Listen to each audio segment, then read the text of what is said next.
YouTube channel Bharat तंत्र में आपका स्वागत है। आज मैं मौजूद हूँ उत्तराखंड के प्रमुख नगर जसपुर में। उत्तराखंड राज्य योजना आयोग के पूर्व उपाध्यक्ष श्री विनय कुमार रोहिला जी के आवास पर यहाँ बीपीएड एमपीएड प्रशिक्षित बेरोजगार संगठन उत्तराखंड के पदाधिकारी एक नियुक्तियों को लेकर ज्ञापन दे रहे हैं। इनकी क्या मांग है, अब इनसे पूछते हैं। ये उच्च प्राथमिक विद्यालयों में बीपीएड एमपीएड प्रशिक्षित बेरोजगारों को समायोजित करने की मांग को लेकर एक ज्ञापन दे रहे हैं। तो देखिए सामने ये प्रशिक्षित बेरोजगार संगठन के पदाधिकारी मौजूद हैं। तो रोहिला जी, आप इस पर क्या कहना चाहेंगे इनकी नियुक्तियों के संबंध में? देखिए, हमारे क्षेत्र के बहुत सारे अपने भाई बंधु ये उत्तराखंड के अंतर्गत विशेष तौर से बीपीएड एमपीएड की का प्रशिक्षण कर इन्होंने ट्रेनिंग पूरी की है। और दुर्भाग्यवश ऐसा हुआ कि इस ट्रेनिंग का सदुपयोग छात्रों तक पहुँचे, ऐसी व्यवस्था हरीश रावत जी के टाइम में के अंतर्गत नहीं बन पाई। और जब हमारी सरकार आई तो उसके अंतर्गत न्यायालय में प्रकरण विचाराधीन था।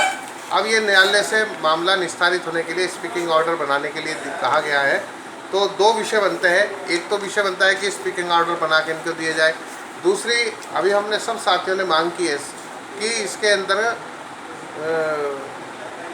अंदर सैद्धांतिक सहमति सरकार की बने कि इन पदों का सृजन विद्यालयों के अंदर किया जाए और तब इनको नौकरी के अंदर स्थापित किया जाए। और बड़े दुख का विषय है कि अब इसे कई सालों से चल रहा है।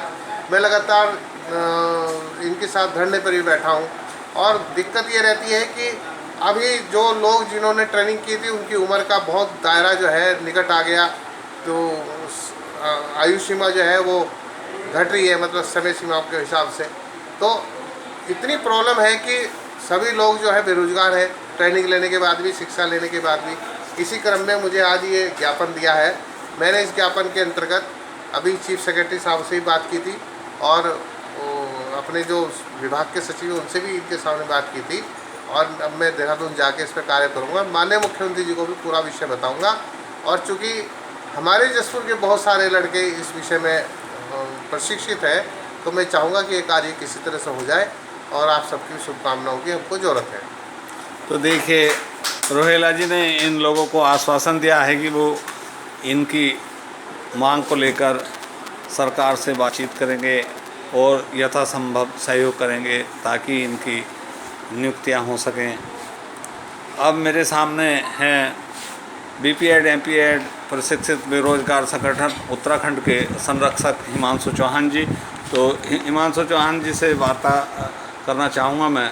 तो हिमांशु जी, बताइए कि क्या समस्या है बीपीएड एमपीएड प्रशिक्षित बेरोजगारों की? देखिए, वर्ष 2008 से हम लोग विशेष बीटीसी जो प्राथमिक विद्यालय में नियुक्ति प्रक्रिया होती है उसके अंतर्गत हम लोग आते रहे हैं।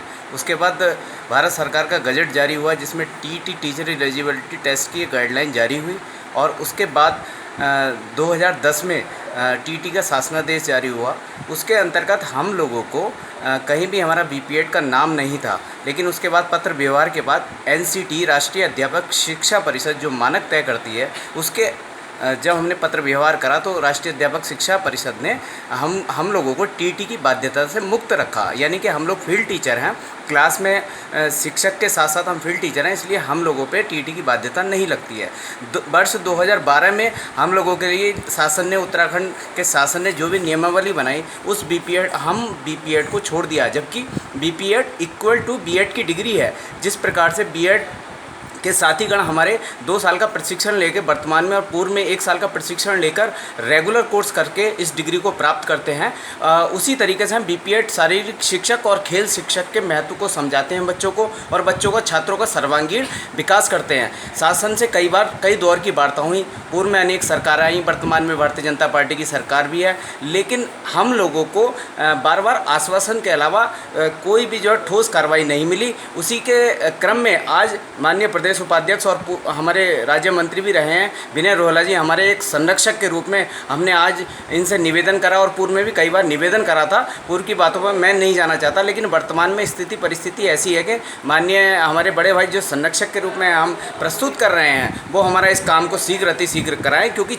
हम लोगों को रोजगार चाहिए, ये तो हमारा निजी स्वार्थ है, लेकिन उसके साथ साथ छात्रों का सर्वांगीण विकास हो, खेल शिक्षा में हम आगे बढ़ें, उत्तराखंड का स्पर्धाओं में नाम हो और हम लोग मेडल लेके आएँ। उसके लिए हमें बेसिक लेवल से प्राथमिक विद्यालय स्तर से हमें शारीरिक शिक्षा को लागू करके शारीरिक शिक्षक को रखकर आगे बढ़ाना होगा, क्योंकि स्कूल का अनुशासन एक प्राचार्य के साथ साथ केवल पीटीआई ही अनुशासन बना सकता है। इसलिए हम लोगों को सरकार दरकिरार ना करे और प्रत्येक विद्यालय में हम जिस प्रकार की मांग कर रहे हैं उसमें जो है हमें पीटीआई शिक्षक अनिवार्य रूप से दे, जिससे हमारे भौगोलिक परिस्थिति के अनुसार हमारे विद्यालयों का विकास अच्छा से हो। अच्छा, पूरे उत्तराखंड में कितने प्रशिक्षित बेरोजगार हैं बीपीएड एमपीएड वाले? देखिए, हम लोगों की संख्या लगभग 20,000 प्लस है और काफ़ी लोग ऐसे हैं कि 2008 से हमारी ये लड़ाई चल रही है कि पीटीआई शिक्षकों को विद्यालय में रखा जाए, लेकिन किसी ने नहीं सुनी। अब वर्तमान में हमारे जो उम्र की आयु सीमा जो शासन के द्वारा निर्धारित है जनरल कैटेगरी में 42 वर्ष और अन्य में जितनी भी शिथिलता मिलती है, उसके साथ साथ उस आयु सीमा को लोग हमारे जो साथीगण हैं वो पार कर चुके हैं। अनेकों लोग, कम से कम 5,000 से ऊपर ऐसे हमारे साथी हैं जो उम्र की सीमा को पार कर चुके हैं। मेरा राज्य सरकार से माननीय संरक्षक महोदय जो हमने आज बनाए हैं उनसे भी निवेदन है कि कम से कम पहली विज्ञप्ति में कम से कम 3 साल का एज रिलैक्शन देकर हम लोगों की शीघ्र अतिशीघ्र चुनाव आने से पहले विज्ञप्ति जारी हो जाए तो हम लोगों को बहुत सहूलियत होगी। तो देखिए, अभी मैं वार्ता कर रहा था बीपीएड एमपीएड प्रशिक्षित बेरोजगार संगठन उत्तराखंड के संरक्षक श्री हिमांशु चौहान जी से। तो उन्होंने बीपीएड एमपीएड प्रशिक्षित बेरोजगारों की रोजगार की समस्या को विस्तार से बताया और उन्होंने चिंता व्यक्त की है कि जो आयु सीमा है उसको प्रशिक्षित बेरोजगार पार करते जा रहे हैं, अभी तक उनको रोजगार नहीं मिला है।